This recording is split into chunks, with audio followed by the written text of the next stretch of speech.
सो दोस्तों मैं आप लोगों को आज इस सेशन में ये बताऊंगा कि कौन कौन से ओलंपियाड्स को आप टारगेट कर सकते हो। This is a information video कि कौन कौन से ओलंपियाड्स हैं आप लोगों की रेंज में। And I am not going to talk about NSO, IMO, जो ये प्राइवेट ओलंपियाड्स होते हैं ना, I am not going to talk about them. उसकी अवेयरनेस देने के लिए आपको बहुत लोग हैं। I am going to talk about standard examinations.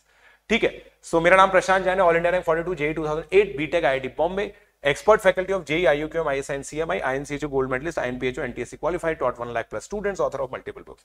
सबसे पहले हमें यह चीज समझनी होगी कि ओलंपियाड कोई भी बच्चा क्यों करता है।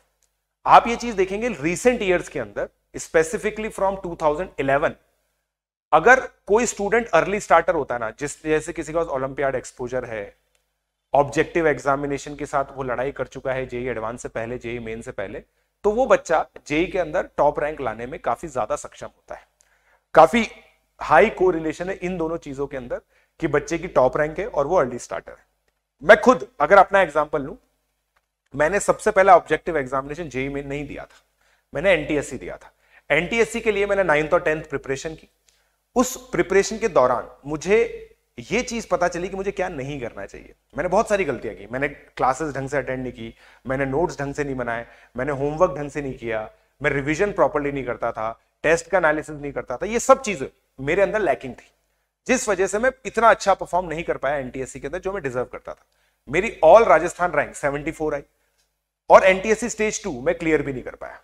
तो वहां से कैसे मैं ऑल इंडिया रैंक 42 तक पहुंचा, ये एक बहुत अमेजिंग जर्नी थी जो जिसके बारे में मैंने आप लोगों को बता भी रखा है। इसके अंदर मैंने अपनी जो सारी गलतियां थी ना वो सुधारी। तो अर्ली स्टार्ट ओलंपियाड की तैयारी आप लोगों को बहुत सारी गलतियां करवाएगी। अगर आप सेलेक्ट नहीं भी होते हो ना, तो आप आईआईटी की तैयारी या नीट की तैयारी बहुत अच्छा करना सीख जाओगे। तो इस वजह से अगर आप 8th 9th 10th के अंदर हैं तो आप लोगों को ओलंपियाड पे फोकस करना चाहिए। ये मेरा रिक्वेस्ट है। ये ना सोचते हुए कि सिलेक्शन होगा ही नहीं होगा, ये मत सोचो, बस प्रिपरेशन करना है। क्योंकि आपका जो स्कूल का करिकुलम बहुत छोटा सा होता है, इतना सा होता है, वो उसमें बहुत कम प्रिपरेशन होती है ना। मगर जो आपका आईआईटी का सिलेबस है ना वो इतना सारा होता है। तो इतने सारे को अगर आपको जीवन में कभी ना कभी फेस करना, भाई देखो कोई सा भी कॉम्पिटिटिव एग्जाम लो, मतलब कोई सा भी करियर देखो, it goes through a competitive examination. अगर आप सीए बनते हो तो सीपीटी देना पड़ता है, सीएस देते हो तो उसका भी एक सिमिलर एग्जामिनेशन है, अगर लॉयर बनते हो तो क्लैट देना है, अगर जेई मतलब इंजीनियर बनना है तो जेई मेन, जेई एडवांस देना है, डॉक्टर बनना है तो नीट देना है। तो कोई भी करियर आप चूज करो, उसका रास्ता एक ऑब्जेक्टिव एग्जामिनेशन से होके जाता है। तो उन ऑब्जेक्टिव एग्जामिनेशन को जितना जल्दी हम फेस करना सीख जाएंगे उतना बढ़िया है। प्रीमाइस सेट हो गया, प्रीमाइस सेट हो गया, क्लियर हो गया आप लोगों को?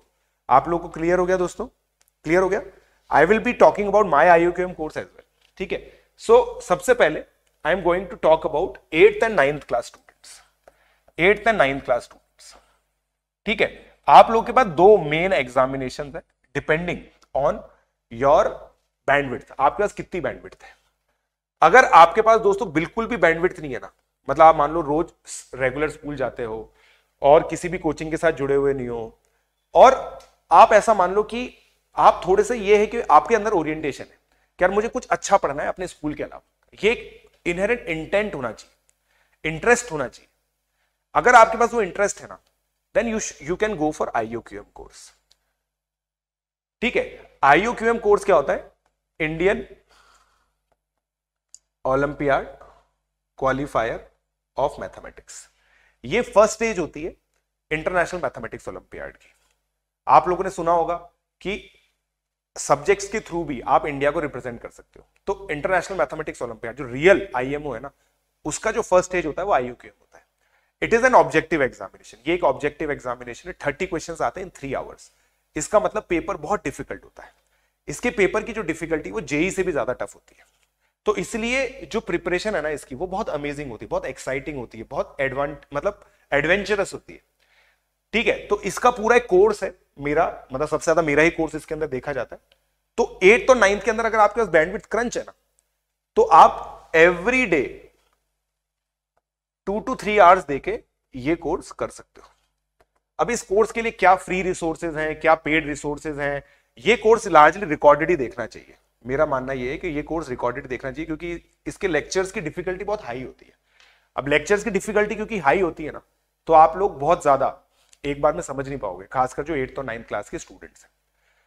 इसके साथ साथ आप एक एग्जाम दीजिए NMTC. National mathematics talent contest. It is equivalent to American mathematics contest. तो अमेरिका में क्या होता है दोस्तों, 8th लेवल तक एक एग्जाम होता है जिसको AMC 8 बोलते हैं, फिर 10th लेवल तक एक एग्जाम होता है जिसको AMC 10 बोलते हैं। हमारे यहाँ पे NMTC सब junior basically 7th 8th class के बच्चों के लिए एग्जाम होता है, जूनियर 9th और 10th क्लास के बच्चों के लिए एग्जाम होता है। ठीक है, तो NMTC सब जूनियर आप 7th 8th वाले बच्चों के लिए दे सकते हैं, जूनियर 9th और 10th वाले बच्चे दे सकते हैं। ठीक है, इस एग्जामिनेशन को दीजिए। अब मान लीजिए आप 6 to 7 hours per day they सकते हैं। अब मुझे नहीं पता कैसे दोगे, बट अगर आप ये दे सकते हो ना, go for an examination known as NSEJS, national standard examination in junior science. जैसे मैथमेटिक्स ओलंपियाड का फर्स्ट स्टेज IUQM होता है, वैसे ही इंटरनेशनल जूनियर साइंस ओलंपियाड का फर्स्ट स्टेज NSEJS होता है। एक कहावत है ना, कोटा के अंदर एक कहावत है, NSEJS जो आज प्रिपेयर करेगा ना और उसमें अच्छा करेगा तो वो आगे जाके JEE नीट के अंदर फोड़ता है।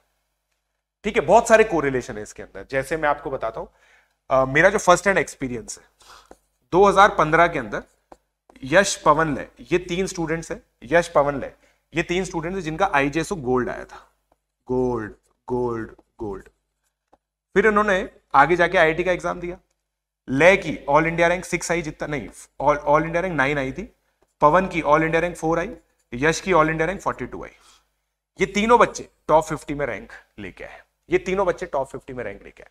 और ये कहानी बहुत सारे बच्चों की, जो बच्चे NSEJS के लिए प्रिपेयर करते हैं ना वो टॉप रैंक लेके आते हैं। एंड इनफैक्ट NSEJS के लिए अगर आप प्रिपेयर करोगे ना तो आपका रास्ता खुल जाएगा किसी भी कोचिंग के स्टार बैच में जाने का। अगर आप ये एम करते हो ना कि आपको स्टार बैच में जाना है, तो ये 2 एग्जामिनेशन के अंदर आपके पास अचीवमेंट होना चाहिए। अगर आपके पास IUQM का मेरिट सर्टिफिकेट है जो कि 20 नंबर या उससे ऊपर मिलता है, तो आपको बहुत अच्छा चांस है कि अच्छी कोचिंग में स्टार बैच मिल जाएगा। ऐसा भी हो सकता है कि मैं आपको पिक कर लूं हमारा जो SRG बैच है उसके लिए। इनफैक्ट हम लोग करते भी हैं ये काम, हम लोग करते हैं, पिक करते हैं हम लोग। तो 8th और 9th क्लास के अंदर दोस्तों ये 2 कॉम्पिटिटिव एग्जामिनेशन है जो आप लोग को फोकस करना चाहिए।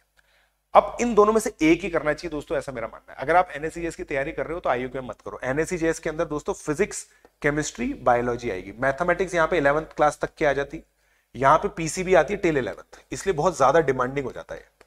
ऑल्दो जब आप इसको प्रिपेयर करते हो ना तो आपको यह भी पता चल जाता है कि आप नीट के लिए बने हो या JEE के लिए बने। NSEJS की तैयारी करने का सबसे बड़ा बेनिफिट यही है, NSEJS के लिए प्रिपेयर करने का सबसे बड़ा बेनिफिट यही होता है। ठीक है, तो स्टार बैच की का एक्सेस आप लोगों को मिल जाएगा। तो ये 8th और 9th क्लास के लिए। अब 10th क्लास के बच्चे के लिए मैं बताता हूं। ठीक है, अब देखिए अगर आप राजस्थान में हैं या फिर कहीं पे भी है ना, तो आप NTSC एम कर सकते हो। NTSC आप लोग एम कीजिए यार, NTSC RTSC। मेरे को लगता है NTSC वापस आ सकता है, अगर आ गया तो इसके लिए अलग से वीडियो बनाएंगे। Otherwise go for JEE foundation, JEE foundation plus IUQM। अगर आप IUQM कर सकते हो ना, देखो यार, देखो अगर कोई बच्चा 8वीं 9वीं से पढ़ता आ रहा है ना, उसको तो सीधा सीनियर ओलंपियाड के लिए जाना चाहिए, है ना। अगर आपने जो फर्स्ट स्लाइड मैंने ली थी ना, इफ NSEJS आपने MAS के अंदर है, मतलब कुछ अच्छे नंबर ला रखे ना, 50% से ऊपर आपका स्कोर है, go for senior Olympiads, go for senior Olympiads. Senior Olympiads कौन से होते हैं? फिजिक्स ओलंपियाड, केमिस्ट्री ओलंपियाड, अगर आप नीट ले रहे हैं तो बायोलॉजी ओलंपियाड और एस्ट्रोनॉमी ओलंपियाड। इन चारों ओलंपियाड्स के लिए जा सकते हैं, बट उसके लिए आपने 8वीं 9वीं में बहुत अच्छे लेवल के NSEJS या IUQM की प्रिपरेशन करी होनी चाहिए। अगर आपने IUQM की प्रिपरेशन की और 30 से, मतलब ये इसके क्राइटेरिया बताता हूं, आप IUQM दे चुके हैं, ग्रेटर देन 30 मार्क्स लाए, then you can go for NSEP और NSEA। ठीक है, इन क्लास 10th। इसको देने का फायदा मैं आपको बताता हूं। अगर आप NSEP NSEA ये एग्जामिनेशन देंगे ना, तो आप एक साल में, इसमें ना syllabus 11th and 12th class आती है। जैसे अगर आप फिजिक्स दे रहे हो तो 11th और 12th क्लास की पूरी फिजिक्स आएगी, केमिस्ट्री दे रहे हो 11th और 12th क्लास की पूरी केमिस्ट्री आएगी, एस्ट्रोनॉमी दे रहे हो तो 11th 12th क्लास की फिजिक्स और मैथ्स दोनों आएगी।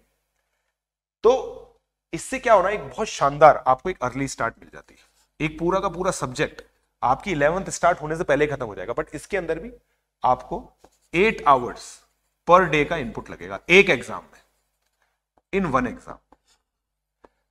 And do not make this stupid mistake of attempting both exam. बहुत सारे बच्चे मुझे मार्केट में मिलते हैं कि सर मैंने देखो मस्त मस्त कर दिया, आईयूके में मेरे 40 नंबर आ रहे हैं, अब मैं फिजिक्स और केमिस्ट्री दोनों ओलंपियाड की प्रिपरेशन करूंगा 10वीं क्लास में। ये बेवकूफी है। एक ओलंपियाड करो अच्छे से करो, एक ओलंपियाड करो अच्छे से करो। कैसे करनी है वो मैं बताऊंगा। अब मान लीजिए आप अभी जागे हैं, मतलब आपने अभी तक 9 तक केवल सीबीएसई किया है, तो आप 10th क्लास के अंदर है ना, go for JEE foundation plus आईयूके।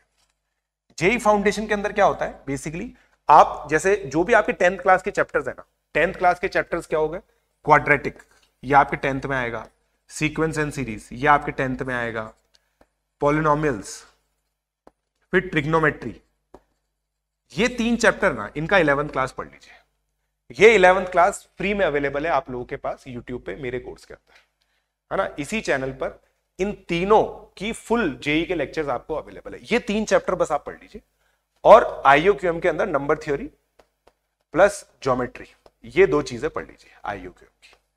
अगर आपने ये 6 मंथ में कंप्लीट कर लिया ना दोस्तों, you will be in a perfect situation, you will be in perfect condition. दोस्तों इंडिया के अंदर मैक्सिमम कोचिंग्स का जो स्टार बैच है ना, वो नवंबर या दिसंबर में बनेगा।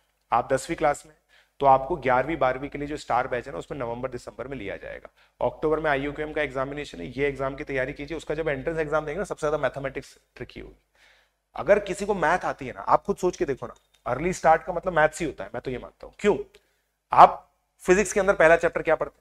बेसिक मैथ्स, मैथमेटिकल टूल्स, जिसके अंदर इंटीग्रेशन, डिफरेंशिएशन, ट्रिग्नोमेट्री ये सब सिखाया जाता है।